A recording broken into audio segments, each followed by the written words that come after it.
തിരുവനന്തപുരം മൃഗശാലയിൽ 2 പുതിയ അന്തേവാസികൾ കൂടി എത്തിയിരിക്കുകയാണ്. നൈല ലിയോ സിംഹങ്ങളുടെ 2 കുഞ്ഞുങ്ങൾ. ഇവരെ മാതാപിതാക്കളെ പോലെ പരിപാലിക്കുന്നത് ഇവിടുത്തെ ഡോക്ടറും സംഘവുമാണ്. സിംഹക്കുഞ്ഞുങ്ങളുടെ വിശേഷങ്ങളിലേക്ക്. സിംഹക്കുട്ടികൾ നൈല ലിയോ എന്ന് പറയുന്നൊരു പെയർ ഓഫ് ലയൺസിനെയാണ് ഇപ്പോൾ സിംഹക്കുട്ടികൾ ഉണ്ടായിരിക്കുന്നത്. കഴിഞ്ഞ ജനുവരി 21-നാണ് കുട്ടികളുണ്ടായത്. നൈലയും ലിയോയും നമ്മൾ തിരുപ്പതി സൂവിൽ നിന്ന് കൊണ്ടുവന്നതാണ്.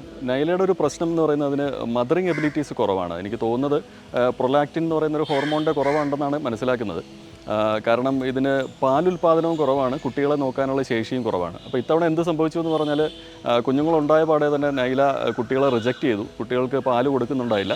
ഒരു ദിവസം നമ്മൾ വെയിറ്റ് ചെയ്തു. എന്നിട്ട് നമ്മൾ കൂടിനുള്ളിൽ കയറി പാല് കൊടുക്കുന്നതിനുള്ള ശ്രമം നടത്തി. എന്നിട്ട് അതും വിജയിച്ചില്ല. അപ്പോൾ നമുക്ക് പിന്നെ വേറെ വഴിയില്ലാതെ നമ്മൾ കുഞ്ഞുങ്ങളെ ഫോസ്റ്ററിങ് ആയിട്ട് എടുക്കുകയാണ് ഉണ്ടായത്. ഫോസ്റ്ററിങ് എന്ന് പറഞ്ഞാൽ ഹാൻഡ് ഫീഡിംഗ് ആണ്. നമ്മൾ കുട്ടികളെ കൈകൊണ്ട് തന്നെ നമ്മൾ പാല് കൊടുത്ത് വളർത്തുന്ന രീതിയാണ് ഫോസ്റ്ററിങ്.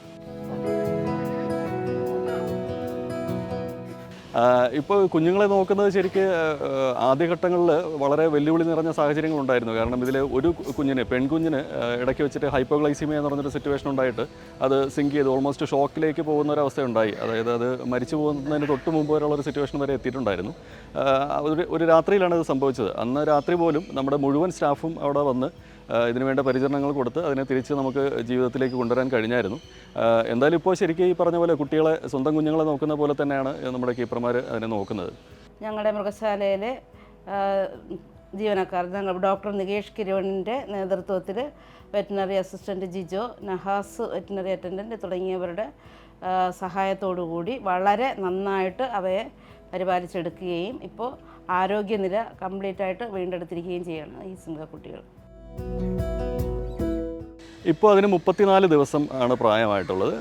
കണ്ണ് തുറക്കുന്നത് പൊതുവേ 9 മുതൽ 12 ദിവസത്തിനുള്ളിലാണ്. ഈ 2 കുട്ടികളും ഏതാണ്ട് 10 ദിവസമായപ്പോഴത്തേക്കും തന്നെ കണ്ണ് തുറന്നിട്ടുണ്ടായിരുന്നു.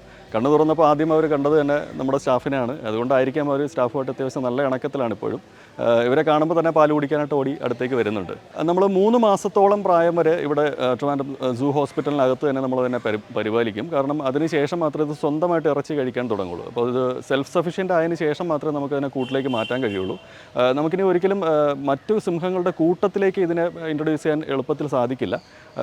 ആദ്യം നമ്മളിതിനെ സ്വന്തമായിട്ട് ത്രൈവ് ചെയ്യുന്നൊരു സിറ്റുവേഷൻ എത്തിച്ചതിന് ശേഷം മറ്റ് സിംഹത്തിൻ്റെ കൂട്ടിലേക്ക്, നേരത്തെ പറഞ്ഞ അതിൻ്റെ പാരൻസിൻ്റെ കൂട്ടത്തിലേക്ക് ഉൾപ്പെടുത്താനുള്ള ശ്രമം നടത്തുന്നുണ്ട്. ഇപ്പോൾ 2 ഫീമെയിലും 1 മെയിലുമാണ് അഡൽട്ട് സൈസിലുള്ളത്. പോരാത്തതിന് നമ്മളിപ്പോൾ പുതുതായിട്ടുണ്ടായിട്ടുള്ള 2 കുഞ്ഞുങ്ങളുണ്ട്. ഇത് ഒരെണ്ണം 1 മെയിലും 1 ഫീമെയിലുമാണ്. ഇത്രയും കുട്ടികളാണ് ഇവിടെ ഉള്ളത്. നൈലയുടെ ആദ്യത്തെ പ്രസവത്തിലെ കുഞ്ഞുങ്ങൾ മരിച്ചു പോയിട്ടുണ്ടായിരുന്നു. അത് ഇതേ സിറ്റുവേഷൻ തന്നെയായിരുന്നു. നൈല കുട്ടികളെ റിജക്റ്റ് ചെയ്തു, പാല് കൊടുക്കുന്നുണ്ടായില്ല. ഒരു കുട്ടി ജസ്റ്റ് സക്കിൾ ചെയ്യുന്നതായിട്ട് കാണുന്നുണ്ടായിരുന്നു. പക്ഷേ അതും ഡെത്തായി കഴിഞ്ഞപ്പോൾ നമുക്ക് കാണാൻ കഴിഞ്ഞ വയറിനകത്ത് പാലുണ്ടായിരുന്നില്ല. അപ്പോൾ പാലുൽപാദനം തന്നെ ഇല്ല എന്നാണ് മനസ്സിലായത്. അങ്ങനെ തന്നെ ആ 2 കുട്ടികളും നമുക്ക് നഷ്ടപ്പെട്ടായിരുന്നു. അതുകൊണ്ട് ഇത്തവണ നമ്മളൊരു റിസ്ക് എടുത്തില്ല. ആദ്യം കുട്ടികളുണ്ടായി, റിജക്ഷൻ ഉണ്ടായി, ഉടനെ തന്നെ നമ്മൾ ഫോസ്റ്ററിങ്ങിന് എടുക്കുകയാണ് ചെയ്തത്. ഇതൊരു ഫ്രഞ്ച് ബ്രാൻഡാണ് ഈ മിൽക്ക് എന്ന് പറയുന്നത്. റോയൽ കാനിൻ എന്ന് പറഞ്ഞൊരു ബ്രാൻഡാണ് ഉപയോഗിക്കുന്നത്. ഒരു ദിവസം ഏതാണ്ട് 1200-1300 രൂപയോളം ചിലവ് വരും ഇതിന് 2 കുഞ്ഞുങ്ങൾക്ക് പാല് കൊടുക്കുന്നതിനായിട്ട്. നമുക്കിതിനു മുമ്പ് ഗ്രേസി എന്ന് പറയുന്നൊരു സിംഹം, ഇപ്പോൾ അഡൽട്ട് സൈസിലുള്ള ഗ്രേസിയെ നമുക്ക് ഓൾമോസ്റ്റ് ഫോസ്റ്ററിങ്, നമ്മളതിനെ കയ്യിലെടുത്ത് ഇവിടെ സൂ ഹോസ്പിറ്റലിൽ വളർത്തിയില്ല. പക്ഷേ കൂടിനകത്ത് തന്നെ നമ്മൾ പാല് കൊടുക്കേണ്ട ഒരു സിറ്റുവേഷൻ ഉണ്ടായിട്ടുണ്ട്. അത് 2016-ലാണ്. അതിനുശേഷം നമുക്കിതുവരെ അങ്ങനെ ഒരു സിറ്റുവേഷൻ ഉണ്ടായിട്ടില്ല. ഒട്ടും പ്രഡിക്റ്റ് ചെയ്യാൻ വയ്യാത്തൊരു കാര്യമാണ്. വൈൽഡ് അനിമലിൻ്റെ ബിഹേവിയർ എപ്പോൾ മാറുമെന്ന് പറയാൻ കഴിയില്ല. എന്നാലും നമുക്ക് സൂവിൻ്റെ ഒരു ചരിത്രത്തിൽ പണ്ട് CJ Chandra, Charles Joseph Chandra എന്ന് പറഞ്ഞൊരു വെറ്റിനറി സർജൻ ഇവിടെ ഉണ്ടായിരുന്നു സൂവിലെ ആദ്യകാലത്ത്. അദ്ദേഹം ഒരു സിംഹത്തിനെ സ്വന്തം ക്വാർട്ടേഴ്സിൽ, ഇപ്പോൾ ഞാൻ ജീവിക്കുന്ന ക്വാർട്ടേഴ്സിൽ വളർത്തിയിട്ടുണ്ടായിരുന്നു. അത് വളർന്ന് അഡൽട്ട് സൈസ് ആയതിനു ശേഷവും അദ്ദേഹത്തോട് വളരെ ഇണക്കത്തിൽ തന്നെ ആയിരുന്നു. കുട്ടികളെ സ്വന്തം കുട്ടികളെ പോലെ വളർത്തുന്ന സ്വഭാവമൊന്നും പ്രത്യേകിച്ച് ബിഗ് ക്യാറ്റ്സിൻ്റെ കാര്യത്തിലില്ല. ഒരു വീനിങ് ഏജ് കഴിഞ്ഞു കഴിഞ്ഞാൽ അവർ ഇൻഡിവിജ്വൽസ് ആയിട്ട് തന്നെയാണ് അവർ വളരുന്നത്. ഒരിക്കലും ഇതെൻ്റെ അമ്മ, ഇതെൻ്റെ അച്ഛൻ എന്നൊക്കെയുള്ളൊരു ബന്ധം അവർ തമ്മിൽ ഉണ്ടാകണമെന്നില്ല.